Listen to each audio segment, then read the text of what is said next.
बाजार अगले हफ्ते में आप सभी का स्वागत है। मैं हूं स्वाति रायना। इस शो में हम आपको बताएंगे बाजार में आज का पूरा एक्शन, साथ ही सोमवार और अगले हफ्ते के लिए भी स्ट्रैटेजी जानेंगे। हमारे साथ शो में शामिल होंगे जी बिजनेस के मैनेजिंग एडिटर अनिल सिंह भी, साथ ही हमारे साथ है खास मेहमान प्रॉफिट मार्ट सिक्योरिटीज के अविनाश गोरक्षकर। अविनाश जी, स्वागत करते हैं आपका शो में और पूरी रिसर्च टीम का भी परिचय करा दें। आशीष से हम जानेंगे कैसा रहा पूरे हफ्ते बाजार का हाल और यूनाइटेड ब्रूवरीज के लिए कैसे बढ़ सकती है चुनौतियां।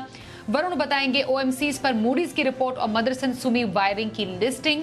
कुशल से समझेंगे अगले हफ्ते बाजार के लिए अहम ट्रिगर्स। बातचीत शुरू करें उससे पहले आज के बाजार के कारोबार पर एक नजर डाल लेते हैं।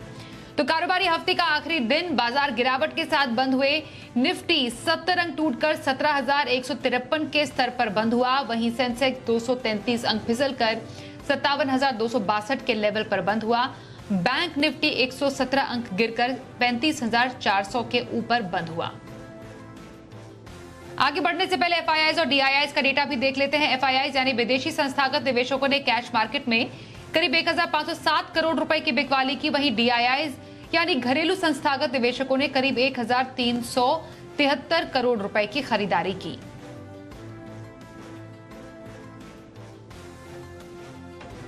और एडिटर स्टेक में अनिल जी से समझते हैं कि बाजार ने शुरुआत तो अच्छी की, लेकिन उसके बाद बाजार क्यों फिसले। हफ्ते के आखिरी दिन भारतीय बाजार दिखे दबाव में। शुरुआत तो मजबूती के साथ होती दिखी क्योंकि अमेरिकी बाजारों में भरपूर तेजी हुई कल और दिन की ऊंचाइयों पर जाकर अमेरिकी बाजार अच्छी मजबूती के साथ बंद और उसको देखकर लगा भी कि हम भी रिकवरी दिखा सकते हैं, लेकिन ऊपर टिके नहीं टिके। तो ये कि एफआईआईज फिर से थोड़ी बिकवाली के मूड में आ रहे हैं। कच्चा तेल भी थोड़ा सा वापस रिकवर होने के संकेत दे रहा था और साथ ही साथ अगर आप देखें तो वीकेंड सेशन में एक थोड़ा सा डर तो नहीं कहूँगा, सावधानी बड़ी थी कि जो बाइडेन साहब आज पोलैंड जा रहे हैं, फिर वो क्या कहेंगे अगले 2 दिन सैटरडे संडे को रूस, यूक्रेन, पोलैंड, अमेरिका, रशिया, मतलब कहाँ से क्या क्या खबरें आएंगी पता नहीं। सो क्यों फालतू में ज़्यादा एक्शन में आए। वॉल्यूम्स भी कम थे, पार्टिसिपेशन कम था और उस लिहाज से बाजार मजबूत खुलने के बाद धीमे धीमे फिसलते रहे और बिल्कुल एग्जैक्टली कल ही की तरह 200 पॉइंट का मूव था। कल 200 पॉइंट नीचे से ऊपर आए, आज ऊपर से नीचे आए। 17,075, 17,100 जो सपोर्ट रेंज है वहीं पर निफ्टी जाकर रुका। आखिरी 15 मिनटों में बड़ा जोश आया और क्लोजिंग होते होते हम 17,150 पर आ गए। बहुत बुरे नहीं लेकिन ठीक ठाक क्लोजिंग हुए। बैंक निफ्टी भी आज दिन भर दबाव में रहा, कल भी था, हालांकि कल जितना दबाव आज नहीं था। 35,300 का जो अहम सपोर्ट है उसके नीचे गए जरूर, 35,200 का लो बनाया, लेकिन ज्यादातर वक्त 35,300 के आसपास बिताया। ऊपर में फिर बंद होते होते 35,410 के आसपास बंद हुए। तो ये आज का पूरा रुझान था। सुबह सुबह मिड कैप स्मॉल कैप शेयरों में बढ़िया तेजी थी। बढ़ने वाले शेयरों की संख्या काफ़ी ज़्यादा, घटने वालों की कम, लेकिन बंद होते होते अंत में ये भी बदल गया। तो ब्रॉडर मार्केट में भी प्रॉफिट बुकिंग आती दिखी। तो आज के सेशन में एक चीज़ कह सकते हैं कि थोड़ा खरीदारी की तरफ कॉन्फिडेंस कम था, पहला।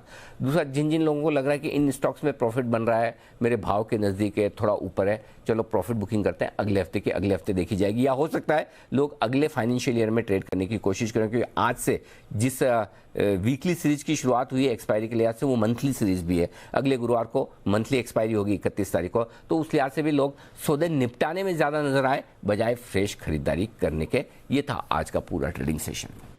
तो इस पूरे हफ्ते बाजार में कैसा एक्शन देखने को मिला, आशीष चतुर्वेदी हमारे साथ है। आशीष, हफ्ते का अंत हुआ है, बाजार आज गिरावट के साथ जरूर बंद हुए, लेकिन पूरे हफ्ते कैसा एक्शन रहा?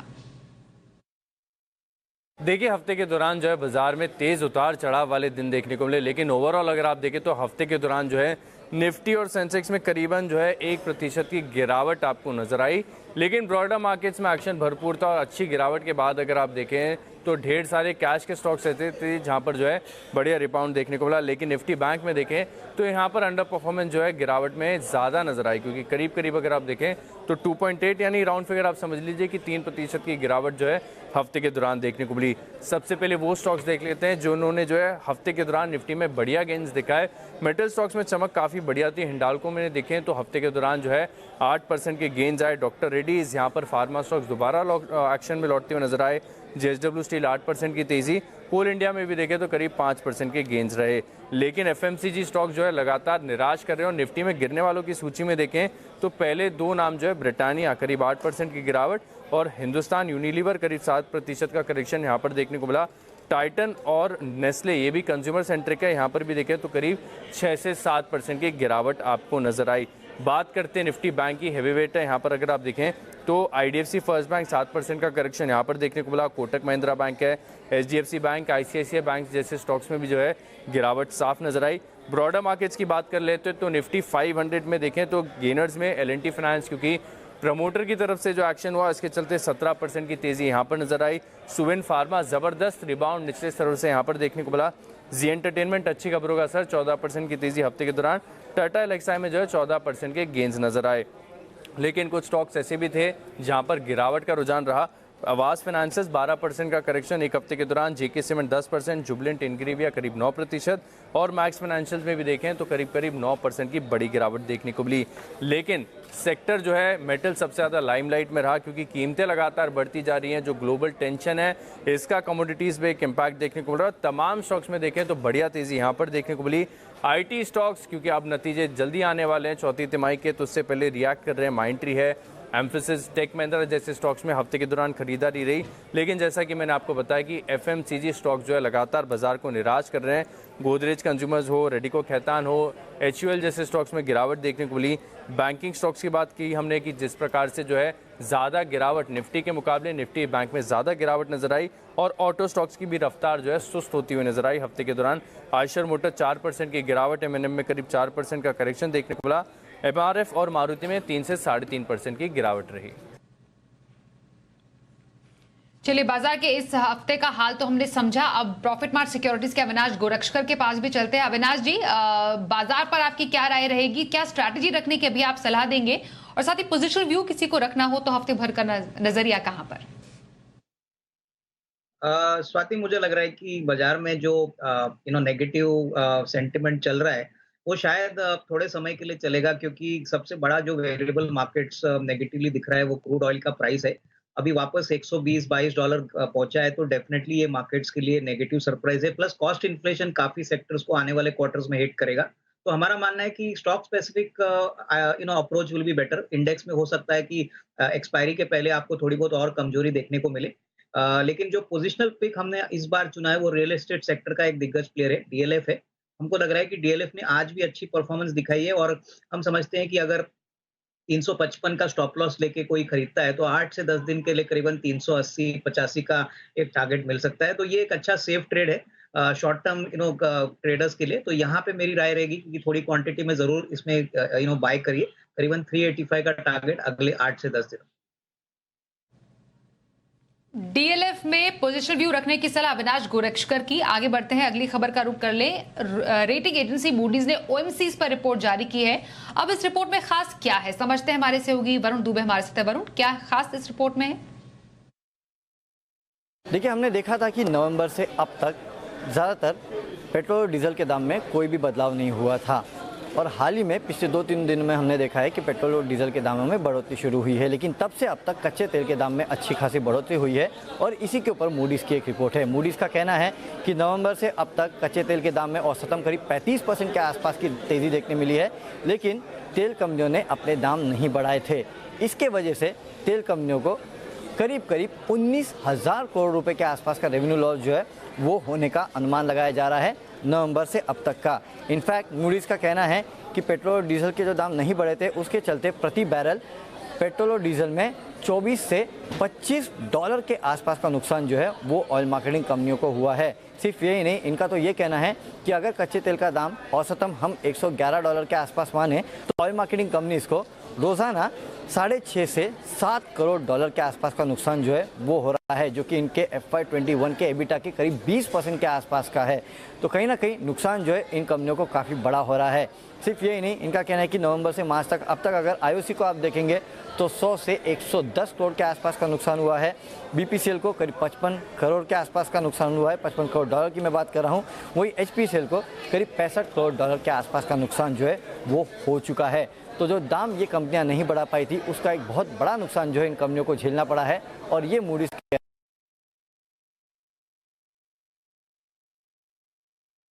मदरसन सुमी वायरिंग इंडिया भी लिस्ट होगी, उसके बारे में क्या डिटेल्स है आपके पास? देखिए, आपको याद होगा कि कुछ समय पहले मदरसन सुमी ने अपने पूरे कारोबार को रिस्ट्रक्चर करने का ऐलान किया था और उसी के तहत कुछ महीनों पहले दरअसल इस कंपनी ने अपने जो वायरिंग कारोबार है, भारत का वायरिंग कारोबार, उसको अलग किया था, उसको डीमर्ज कर दिया था अपने आप से। मदरसन सुमी के हर एक शेयर के लिए Motherson Sumi wiring India limited का एक शेयर दिया गया था और उसके बाद आपको याद होगा इस कंपनी को जब डीमर्ज किया गया था तब इस कंपनी का भाव जो था मदरसन सुमी का करीब 230-235 रुपये के आसपास का था। डीमर्जर के बाद इस कंपनी का जो भाव है वो 180 के पास आ गया था। वहाँ से अब ये कंपनी जो है काफ़ी नीचे आ चुकी है। लेकिन अब सोमवार को Motherson Sumi wiring India limited, जो कि इस कंपनी का भारत में वायरिंग का कारोबार है, वो लिस्ट होने आ रहा है और इसकी लिस्टिंग जो है वो माना जा रहा है कि करीब 60 से 70 रुपये के आसपास की फेयर वैल्यू निकल के आती है। देखिए, लिस्टिंग किसी भी भाव पे हो सकती है क्योंकि ये कंपनी जो है वो डीमर्ज कंपनी थी और याद रखिए जब डीमर्जर हुआ था तब ये स्टॉक एफएनओ का भी हिस्सा था। इसके लिए माना जा रहा है कि डीमर्जर कोई भी भाव पे हो, लेकिन जो कंपनी की फेयर वैल्यू निकल के आती है वो करीब 60 से 70 रुपये के आसपास निकल के आती है।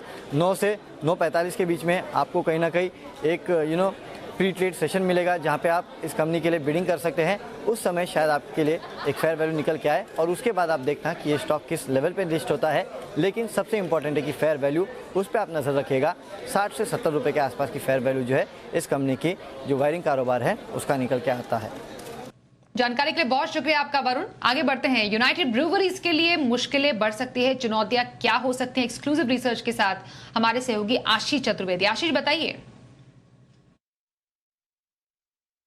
देखिए, यूनाइटेड ब्रूवरीज के लिए चुनौती है क्योंकि बार्ले यानी जौ की कीमतों में देखें तो अंतर्राष्ट्रीय और भारत में भी बड़ा उछाल देखने को मिला है। फिलहाल कीमतें जो है 3000 क्विंटल के ऊपर पहुंच चुकी हैं और राजस्थान की मंडियों में जो है लगातार अगर आप देखें तो कीमतें बढ़ती जा रही है। इनफैक्ट पिछले 1.5 महीने में अगर आप देखें तो कंपनी जो कीमतें हैं इनमें 25% का इजाफा आपको देखने को मिला है और अभी फिलहाल जो कीमतें हैं वो MSP से जो है करीब 85% ऊपर चल रही हैं। एक साल में 70 से लेके 90% जो है उछाल आपको देखने को मिला है। और अंतर्राष्ट्रीय बाजारों की, जैसे कि हम जानते हैं कि रशिया और यूक्रेन दोनों जो हैं बार्ले यानी जौ के बहुत बड़े उत्पादक हैं, नंबर 2 पे आते हैं, तो उसका एक इम्पैक्ट देखने को मिल रहा है। अंतर्राष्ट्रीय तो कीमतें लगातार बढ़ती जा रही हैं, लेकिन क्योंकि इसको फोर्सी करते हुए जो भारत की मॉल्ट कंपनीज जो हैं, जो स्पिरिट्स बनाती हैं, लिकर बनाती है, वो अब खरीदारी बहुत जल्दी कर रहे हैं। इसका एक असर देखने को मिल रहा है और फिलहाल कीमतों में तेजी देखने को मिल रही है। देखिए, यूनाइटेड ब्रूवरीज के लिए काफ़ी सिग्निफिकेंट है क्योंकि कंपनी को अगर आप देखें तो एक अहम रॉ मटेरियल के तौर पर जो है बार्ले का इस्तेमाल किया जाता है और जब भी बार्ले की कीमतों में करीब 5% का इजाफा होता है तो इनके PBT पर करीब 10 करोड़ का इम्पैक्ट देखने को मिलता है। तो जिसके चलते अगर आप देखें तो इनके लिए चुनौती हो रही है क्योंकि प्राइसेस रेगुलेटेड होते हैं तो ये ग्राहकों को तक जो है पूरी तरीके से पास ऑन नहीं कर पाते हैं। तो ये बात स्वाभाविक है कि आगे जाकर मार्जिन्स बरकरार रखना इनके लिए काफ़ी कठिन होता हुआ नजर आएगा। तो यूनाइटेड ब्रूवरीज ऐसा स्टॉक है जो आपके रडार पर रहना चाहिए। और अगले हफ्ते बाजार के लिए कौन से अहम ट्रिगर्स हो सकते हैं, बताने के लिए हमारे सहयोगी कुशल है। कुशल, बताइए अगले हफ्ते के मेन इवेंट्स कौन से हैं? तो आने वाला हफ्ता काफ़ी ज़्यादा एक्शन पैक्ड होने वाला है, जिसमें सबसे पहले सोमवार को आप देखिए यहाँ पर मदरसन सुमी का जो मदरसन सुमी वायरिंग कारोबार है वो लिस्ट होता हुआ नजर आएगा। पहले 10 दिन ये ट्रेड टू ट्रेड सेगमेंट में ट्रेड करेगा। इनफैक्ट एस्कॉर्ट्स में जो कुबोटा का ओपन ऑफर था वो बंद होता हुआ नजर आएगा। 2000 रुपये प्रति शेयर पर यहाँ पर ओपन प्राइस जो है तय किया गया था। रुचि सोया का FPO का भी आखिरी दिन ही जो है वो सोमवार को होगा। कोलगेट अंतरिम डिविडेंड पर बोर्ड बैठक करेगा और साथ ही सेल अंतरिम डिविडेंड की एक्स डेट होगी और गोल्डियम इंटरनेशनल की स्टॉक स्प्लिट जो 10:2 का था वहां पर भी एक्स डेट होते हुए ये नजर आएंगे। 29 मार्च को देखें तो वरांडा लर्निंग सॉल्यूशंस का IPO खुलेगा। लॉट साइज 100 का है, प्राइस रेंज 130-137 रुपये रखा गया है, इशू साइज 200 करोड़ का। टाटा कंज्यूमर पूंजी जुटाने पर बोर्ड बैठक करेगा, साथ ही IDBI बैंक का भी पूंजी जुटाने पर विचार किया जाएगा। एडलवाइज अंतरिम डिविडेंड पर यहाँ पर बोर्ड बैठक होती हुई दिखेगी। साथ ही BEML और Sundaram Clayton x dividend trade करते हुए नजर आएंगे 29 मार्च को। 30 मार्च बुधवार यहाँ पर एक्स डिविडेंड ट्रेड करेंगे धामपुर शुगर और अंबुजा सीमेंट्स, जिन्होंने 6 और 6.3 रुपीज़ पर शेयर के अंतरिम डिविडेंड का ऐलान किया था। गुरुवार 31 मार्च ड्रोन PLI स्कीम में एप्लीकेशन देने की आखिरी तारीख है और अंत में शुक्रवार यानी कि 1 अप्रैल आप देखिए मारुति सुजुकी के नए MD एंड CEO पद पर संभालते हुए नजर आएंगे हिसाशी ताकेउची। साथ ही टाटा मोटर्स CVs की कीमतें यहाँ पर 2 से 2.5 2.5% तक बढ़ती हुई दिखेंगी और थर्ड पार्टी मोटर इंश्योरेंस की जो रेट्स है वो भी 1 अप्रैल से बढ़ती हुई नजर आएंगी। अंत में L&T आप देखिए, L&T हाइड्रोकार्बन्स इंजीनियरिंग लिमिटेड का कंपनी में मर्जर जो है ये एक इनकी निर्धारित डेट है 1 अप्रैल। तो ये सारे इवेंट्स हैं जिस पर आपको फोकस रखना है अगले हफ्ते के लिए। और अगले हफ्ते और खास तौर पर सोमवार को बाजार के लिए क्या रखे खास स्ट्रैटेजी और बाजार के लिए अहम संकेत, समझते हैं अनिल जी से। जब सोमवार को हम ट्रेड के लिए लौटेंगे तो ढेर सारे ट्रिगर्स होंगे। वैसे हमारे बाजारों के बंद होने के वक्त डाउ फ्यूचर्स 25-30 पॉइंट ऊपर थे, तो मतलब बिल्कुल फ्लैट सा ट्रेडिंग सेशन अभी तक तो दिख रहा है अमेरिका में। वहां पर नजरें होंगी सुबह सुबह सोमवार को डाउ फ्यूचर्स कैसे होंगे वो देखेंगे, वो अपनी जगह है। लेकिन असली एक्शन जो बनेगा रशिया यूक्रेन मामले पर, जो भी जिस भी तरह से एक्शन, स्टेटमेंट्स, बयान, पोजिशनिंग ये सब आती दिखे, ये बाजार की चाल तय करेगी। और साथ ही देखेंगे कच्चा तेल जो $116-117 की रेंज में हमारे बाजारों के बंद होने के वक्त ट्रेड कर रहा था। तो ये 2-3 ट्रिगर हैं ग्लोबल मार्केट्स जो हमारे लिए बड़े अहमियत वाले होंगे। अब आइए हमारे अपने ट्रिगर्स पे। 17,075, 17,100 को हम लगातार होल्ड कर रहे हैं। सोमवार को भी सबसे पहले यही सपोर्ट रेंज रहेगी। इसके ठीक नीचे 16,975, 17,000 मजबूत सपोर्ट है। बड़ी असली और अगली कमजोरी आपको तब दिखेगी जब आप 16,975 के नीचे ट्रेड करना शुरू करें। ऊपर कितना जा सकते हैं? 16,250, 16,300 की रेंज में लगातार प्रॉफिट बुकिंग आती दिख रही है। इसे पार करना मुश्किल होगा। अगर कर लिया तो 16,350, 16,450 तगड़ी प्रॉफिट बुकिंग की रेंज है, जिसको पार करने के लिए कुछ बढ़िया और बड़े ट्रिगर्स चाहिए। अब आइए बैंक निफ्टी, जहां बंद हुए 35,400 पे कॉन्फिडेंस की कमी है। अगला बड़ा लेवल जो बनेगा वो बनेगा 34,625, 34,750 का बड़ा सपोर्ट वहां है अगर हम 35,000 को तोड़ते हैं तो। ऊपरी स्तरों पर 35,900, 36,050 ये वो रेंज है जहां पर आपको बैंक निफ्टी में रुकावट आती हुई दिखेगी। तो बैंक निफ्टी के मुकाबले में थोड़ा कमजोर ज़्यादा दिख रहा है या कम मजबूत दिख रहा है, ये कह सकते हैं। सो सोमवार को ये ज़रूरी होगा कि बैंक निफ्टी का पार्टिसिपेशन किस तरह का आता है। ओवरऑल बजाय डेटा के, चाहे हम मंथली एक्सपायरी के हफ्ते में प्रवेश कर रहे हैं, खबरें ही सोमवार का ट्रेडिंग सेशन और बाजार में से ग्लोबल संकेत ही आपके लिए सबसे अहमियत वाले होंगे। और सोमवार के लिए ऑप्शन स्ट्रैटेजी के लिए हमारे साथ मोतीलाल ओसवाल के चंदन तापड़िया शो में शामिल हो चुके हैं। चंदन जी, बहुत स्वागत है आपका शो में। कौन सी स्ट्रैटेजी सोमवार के लिए बताने जा रहे हैं आज? नमस्कार स्वाति जी। देखिए, बाजार एक बड़े दायरे में फंसा हुआ है।